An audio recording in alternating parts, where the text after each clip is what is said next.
अस्सलाम वालेकुम। आज के लेक्चर में आप सबको खुशामदीद।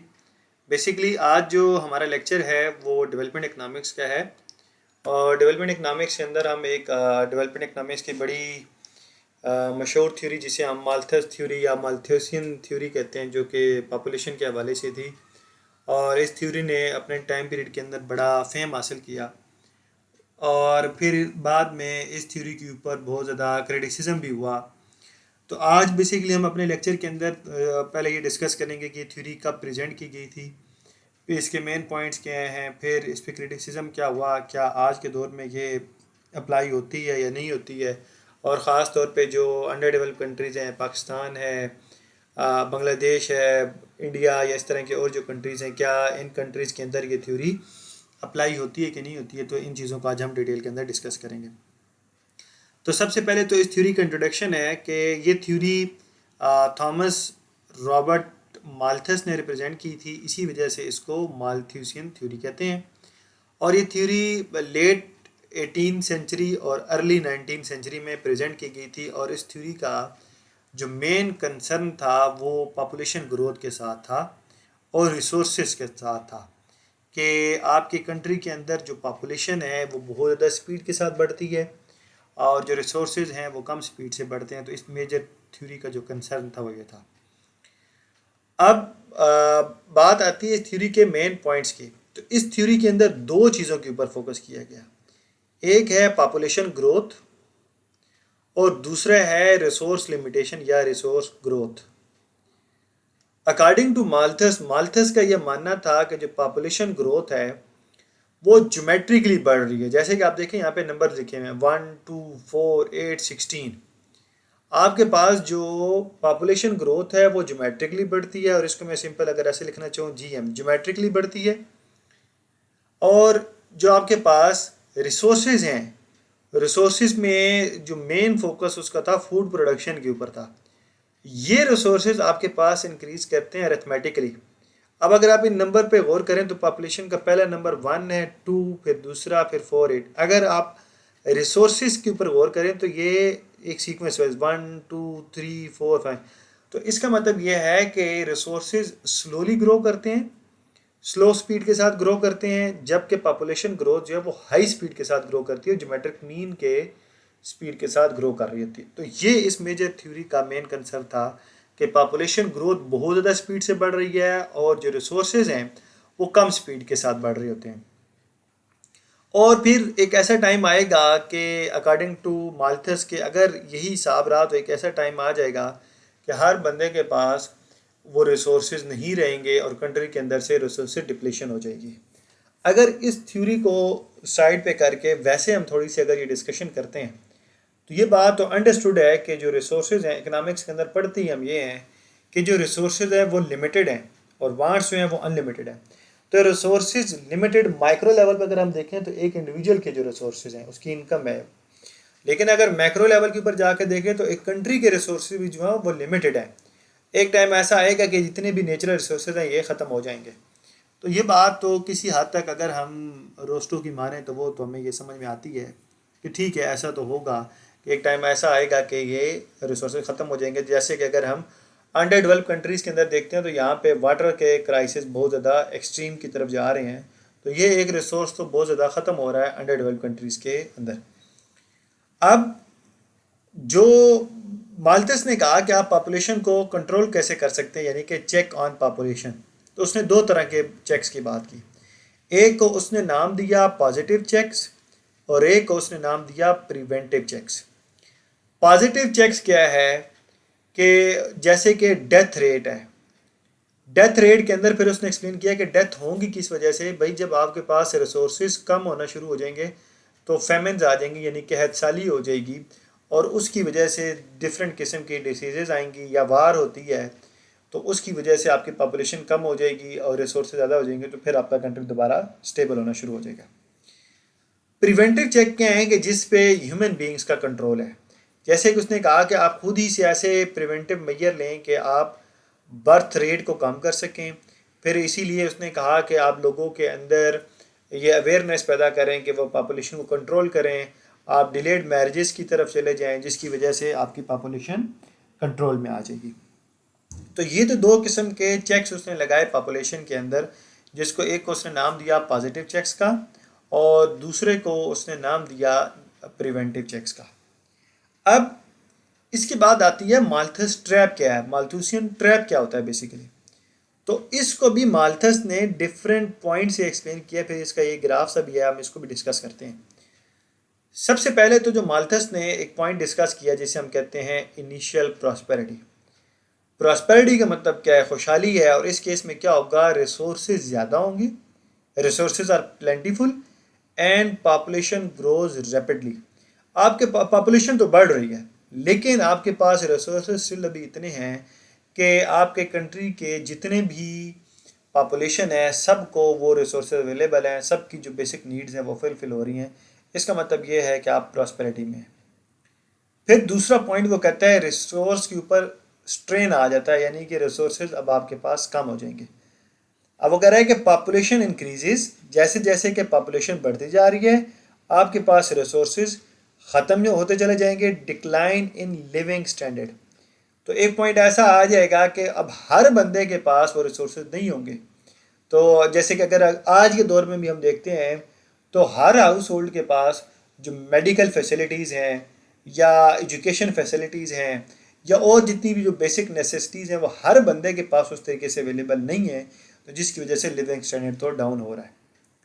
तीसरा पॉइंट वो कहता है क्राइसिस का पॉइंट है। क्राइसिस का पॉइंट क्या है कि वो कहता है कि एक ऐसा पॉइंट आएगा कि अब आपकी पॉपुलेशन ज़्यादा हो जाएगी as compare to your resources, और इसकी वजह से बहुत ज़्यादा फिर कहत साली शुरू हो जाएगी, डिफरेंट किस्म के डिसीज़ आना शुरू हो जाएंगे और आपके कंट्री के अंदर मोर्टेलिटी रेट बढ़ना स्टार्ट हो जाएगा। फिर वो कहता है कि इसी पॉइंट के बाद, क्राइसिस के पॉइंट के बाद दोबारा एक पॉइंट ऐसा आएगा कि आपकी पॉपुलेशन डिक्लाइन करेगी। अब पॉपुलेशन डिक्लाइन क्यों करेगी भाई, ज़ाहिर बात है जब कंट्री के अंदर कहत साली है, बहुत ज़्यादा बीमारियां वबाएँ आ गई हैं, तो उसकी वजह से डेथ रेट आपका बढ़ जाएगा और बर्थ रेट आपका कंट्रोल हो जाएगा, कम हो जाएगा। तो इसकी वजह से पॉपुलेशन आपकी दोबारा कम हो जाएगी और रिसोर्सेज ज़्यादा हो जाएंगे, तो आप दोबारा से एक इम्प्रूवमेंट वाले स्टेज की तरफ चले जाएंगे। और फिर वो कहता है कि साइकिल रिपीट्स, और वो कहता है कि ये साइकिल हमेशा ऐसे ही चलता रहता है और ये कभी रुकता नहीं है। रिसोर्सेज ज़्यादा होते हैं, फिर पॉपुलेशन ज़्यादा हो जाती है, फिर रिसोर्सेज ज़्यादा हो जाते हैं, फिर पॉपुलेशन ज़्यादा हो जाती है। तो इस तरीके से ये एक सर्कल चलता रहता है, ये कभी रुकता नहीं है। तो इसी अब माल्थस ट्रैप को अब हम ग्राफिकली समझते हैं। अब अगर आप वाई एक्सिस पर देखें तो वाई एक्सिस पे यहाँ पे ग्रोथ रेट को लिया है, एक्स एक्सिस पे पर कैपिटा इनकम को, या इसी को आप यूं कह लें कि ये रिसोर्सेज हैं। ठीक है, अब आप देखें यहाँ दो तरह के ग्राफ ड्रा हुए हैं। ठीक है, एक अगर आप देखें तो ये लाइट से कलर का ये ग्राफ ड्रा हुआ है, इसको मैं ऐसे मार्कर से ज़रा डार्क कर देता हूँ। एक ये ग्राफ ड्रा हुआ है, ठीक है जी, जो मैंने अभी कर दिया। अब ये जो मैंने अभी ग्राफ ड्रा किया है, जो पहले से भी था, ये लाइट से कलर का, ये पॉपुलेशन ग्रोथ का है। और ये जो रेड लाइन आपको बड़ी एक वाज़ह बोल्ड सी नज़र आ रही है, ये आपके कंट्री के अंदर रिसोर्सेज ग्रोथ की है या इनकम ग्रोथ की आप कह लें। अब अगर आप पॉइंट ए से पॉइंट बी की तरफ देखें, ये पॉइंट ए है इस पॉइंट पे और ये वाला आपके पास पॉइंट बी है। तो अगर आप पॉइंट ए से पॉइंट बी पे देखते हैं तो देखिए यहाँ पे लिखा हुआ है ट्रैप। ट्रैप क्यों लिखा हुआ है, इसलिए कि आपकी पॉपुलेशन ग्रोथ ज़्यादा है और रिसोर्सेज की जो ग्रोथ है वो कम है, तो इसका मतलब आप ट्रैप के अंदर आ गए हैं। ठीक है, जैसे कि यहाँ पे हम लोगों ने रिसोर्स स्ट्रेन की बात की या क्राइसिस की बात की, तो पॉपुलेशन ज़्यादा है। अब अगर आप पॉइंट बी से पॉइंट सी की तरफ देखते हैं तो अब जैसे कि माल्थस ने कहा था भाई, जब आपकी पॉपुलेशन ज़्यादा हो जाएगी आपके रिसोर्सेज से, तो आपके कंट्री के अंदर फेमेंस आएंगी, डिसीजेज हो जाएंगी, मोर्टेलिटी रेट बढ़ जाएगा, मे बी वार स्टार्ट हो जाए, तो उस वजह से आपकी पॉपुलेशन दोबारा कम होना स्टार्ट हो जाएगी। तो ये पॉपुलेशन कम हुई तो पॉपुलेशन इस पॉइंट पे आ गई और ये ऊपर आपका रिसोर्स का ग्रोथ। तो अगर आपके रिसोर्स ज़्यादा हैं, आपकी इनकम ज़्यादा है और पॉपुलेशन कम है, तो इसका मतलब आपका कंट्री सस्टेन कर जाएगा और आप ग्रोथ करेंगे। अब जैसे कि माल्थस ने कहा था कि साइकिल रिपीट्स, अब दोबारा जब खुशहाली आई तो उसकी वजह से दोबारा फिर पॉपुलेशन बढ़ना शुरू होगी और फिर एक स्टेज ऐसा है, इसी के बाद अगर आप देखते हैं तो ये वाली जो लाइन है, ये पॉपुलेशन की लाइन अगेन ज़्यादा हो गई है और रिसोर्सेज फिर कम हो गए हैं, तो फिर अगेन आप ट्रैप में आ जाएंगे। तो ट्रैप में आप कब फंसेंगे, जब आपकी पॉपुलेशन ग्रोथ रेट ज़्यादा है और आपकी इनकम ग्रोथ रेट कम है, तो आप ट्रैप में आ जाएंगे। जब आपकी रिसोर्स ग्रोथ ज़्यादा है या आपकी इनकम ग्रोथ रेट ज़्यादा है और पॉपुलेशन ग्रोथ कम है तो आपका कंट्री ग्रो कर रहा होगा, आप सस्टेन कर रहे होंगे। और इसी के बाद अगेन फिर जब आपकी पॉपुलेशन ग्रोथ ज़्यादा हो गई है और रिसोर्सेज की जो ग्रोथ है वो कम हो गई है, तो लिविंग स्टैंडर्ड आपको दोबारा डिक्लाइन कर जाएगा और आप अगेन ट्रैप में फंसेंगे। अब इसी को अगर मैं मज़ीद एक्सटेंड करता हूँ तो फिर मे भी एक पॉइंट ऐसा आएगा कि फिर दोबारा से आपकी रिसोर्स ज़्यादा हो जाएंगे, पॉपुलेशन कम हो जाएगा। तो ये रोस्टो सॉरी माल्थस के अगेंस्ट ये ऐसा है कि ये साइकिल चलता रहता है, ये कभी रुकता नहीं है। तो ये तो इस थ्योरी का मेन इंट्रोडक्शन था कि बेसिकली थ्योरी थी क्या और माल्थस का अपना एक पॉइंट ऑफ व्यू क्या था। अब अगर हम इस थ्योरी की इम्प्लीकेशन के ऊपर आते हैं या इस थ्योरी का हम लोग डिस्कस करें कि इसके ऊपर क्रिटिसिज्म क्या है, तो भाई सबसे पहला तो क्रिटिसिज्म ये है कि माल्थस ने जिस टाइम पीरियड के ऊपर ये थ्योरी रिप्रेजेंट की थी वो 18 या 19 सेंचुरी का स्टार्ट था। अगर आप इवन के 20 सेंचुरी के स्टार्ट को भी कंपेयर करते हैं 24 के साथ, आज के दौर के साथ, तो आप देखते हैं कि ह्यूमन बींग्स ने इतनी एडवांसमेंट टेक्नोलॉजी में कर ली है कि वो ज़मीन के अंदर से रिसोर्सेज को निकाल रहा है। तो 19 सेंचुरी के अंदर तो मॉडर्न टेक्नोलॉजी थी ही नहीं। तो आजकल जो ह्यूमन बींग्स हैं, इंसान हैं, उन लोगों ने मॉडर्न टेक्नोलॉजी को यूज़ करते हुए मिनिमम रिसोर्सेज से मैक्सिमम यूटिलाइजेशन हासिल करना स्टार्ट कर दी है। तो जिसकी वजह से आपके रिसोर्सेज बढ़ रहे हैं और आप सेम रिसोर्सेज को यूटिलाइज करते हुए मैक्सिमम बेनिफिट हासिल कर रहे हैं। तो पहला तो पॉइंट ये रोस्टो माल्थस के अगेंस्ट गया कि उस टाइम पे टेक्नोलॉजिकल एडवांसमेंट नहीं थी जिसकी वजह से ग्रोथ नहीं होती थी।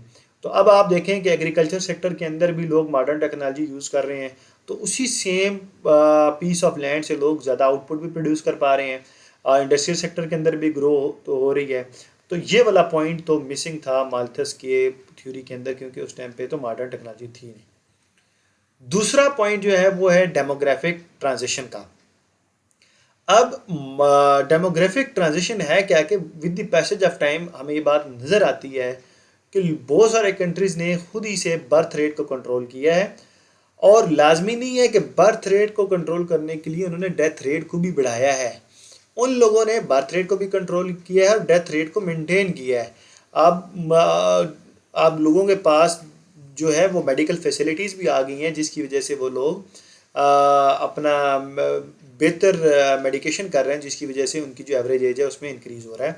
तो डेमोग्राफिक ट्रांजिशन की वजह से भी आपके पास ये सारी चीज़ें बेहतर हो रही हैं। तो ये वाला जो पॉइंट था reducing the risk of Malthus crisis, ये जो माल्थस ने कहा था कि आप क्राइसिस में चले जाएंगे, वो डिसीजेज आ जाएंगी, फेमन आ जाएगा, तो उस पॉइंट को भी हम लोगों ने कहीं ना कहीं यहाँ पे एड्रेस किया कि नहीं भाई ऐसा नहीं है। तीसरा जो पॉइंट है, जो क्रिटिसिज्म है, वो ये है इकनॉमिक ग्रोथ का, कि अब आप देखें कि सस्टेन्ड इकनॉमिक ग्रोथ है, ठीक है, इम्प्रूवमेंट इन लिविंग, लोगों का लिविंग स्टैंडर्ड भी इम्प्रूव हो रहा है और पॉपुलेशन बढ़ भी रही है, लेकिन स्टिल लोगों का लिविंग स्टैंडर्ड जो है वो इम्प्रूव होता चला जा रहा है। तो ये कुछ ऐसे पॉइंट्स थे जो माल्थस की थ्योरी के अगेंस्ट जाते थे और माल्थस की थ्योरी को डिनाई करते थे। अब लास्ट में हम डिस्कस कर लेते हैं क्या माल्थस की थ्योरी आज के दौर में रेलेवेंट है कि नहीं, या बिल्कुल ये थ्योरी फजूल थी, इसकी कोई इम्प्लीकेशन ही नहीं है, आज के दौर के अंदर ये थ्योरी अप्लाई नहीं होती। तो ऐसा कहना भी गलत है, क्योंकि माल्थस ने जो थ्योरी पेश की उसके कुछ पॉइंट्स आज भी अगर आप देखें तो वो कहीं ना कहीं अप्लाई होते हैं, ठीक है। इसमें सबसे पहला पॉइंट तो आप ये देखें ना कि इस टाइम पूरी दुनिया एनवायरनमेंट के इशू के साथ अटैच, ख़ास तौर पे जो पाकिस्तान जैसे कंट्रीज़ हैं, यहाँ पे आप अगर टेम्परेचर देखें गुज़िश्ता सालों के अंदर देखें तो अब देखें तो यहाँ पे एक तो एनवायरमेंटल फैक्टर और दूसरा क्लाइमेट चेंज बहुत ज़्यादा अफेक्ट हुआ है, ठीक है। और फिर इन्हीं चीज़ों की वजह से ग्लोबल फूड सिक्योरिटी भी आ रही है, ठीक है, क्योंकि अगर बारिशें टाइम पर नहीं हो रही और जब हो रही हैं तो ज़रूरत से ज़्यादा हो रही हैं, जिसकी वजह से फ्लड्स आ रहे हैं, तो जितनी भी आपकी फूड प्रोडक्शन है वो सारी की सारी डिस्ट्रॉय हो रही है, जिसकी वजह से फूड सिक्योरिटी के मसाइल दिन ब दिन बढ़ते चले जा रहे हैं। तो अगर आप इस बात को देखें कि माल्थस के कोई भी पॉइंट आज के दौर में वैलिड नहीं है, तो ऐसा नहीं है, माल्थस के बहुत सारे पॉइंट वैलिड भी हैं कि एनवायरमेंटल इश्यूज़ भी हो रहे हैं, क्लाइमेट चेंज भी हो रहा है और ग्लोबल फूड सिक्योरिटी भी आ रही है। और कोविड के टाइम पे अगर हम देखते हैं तो उस टाइम पे बहुत ज़्यादा डेथ भी हुई थी, तो डेथ रेट फिर बढ़ा लेकिन फिर दोबारा से वो कम भी हो गया। तो ऐसा नहीं है कि जो माल्थस के पॉइंट ऑफ व्यू है वो सारे का सारा गलत है। सारे का सारा भी गलत नहीं है लेकिन सारे का सारा ठीक भी नहीं है। कुछ उसके पॉइंट जो हैं थ्योरी के वो अप्लाई होते हैं और कुछ नहीं होते, क्योंकि उसने टेक्नोलॉजिकल एडवांसमेंट की बात भी नहीं की, क्योंकि उस टाइम पे मॉडर्न टेक्नोलॉजी थी नहीं, डेमोग्राफिक ट्रांजिशन। हम जो मॉडर्न ट्रीटमेंट की बात करते हैं तो उस टाइम पे वो भी नहीं थे। तो ये कुछ ऐसी चीज़ें हैं जो उस टाइम पे माल्थस ने अपनी थ्योरी में नहीं पेश की, क्योंकि उस टाइम वो थी नहीं। तो ये कुछ ऐसी चीज़ें थी जो वो मिस की, लेकिन कुछ ऐसी चीज़ें जो आजकल हो भी रही हैं। एनवायरमेंटल फैक्टर्स आ रहे हैं, क्लाइमेट चेंज हो रहा है आपका, और ग्लोबल फूड सिक्योरिटी के मसाइल भी होते चले जा रहे हैं। बहुत सारे लोगों कंट्रीज़ के अंदर जो पॉवर्टी लाइन है वो बहुत ज़्यादा लोग उस पॉवर्टी लाइन से नीचे चलते जा रहे हैं। तो कुछ ऐसी बातें भी हैं जो माल्थस की आज के दौर में सही भी हैं, और कुछ उससे हम कहते हैं कि डिसएग्री भी करते हैं कि ऐसा नहीं है। तो ये ओवरऑल एक माल्थस की थ्योरी थी। तो आई होप कि आपको इस लेक्चर से कुछ ना कुछ लर्निंग हुई होगी। और अगर आपका इसके हवाले से कोई भी क्वेश्चन हो तो आप मुझसे कमेंट सेक्शन के अंदर पूछ सकते हैं।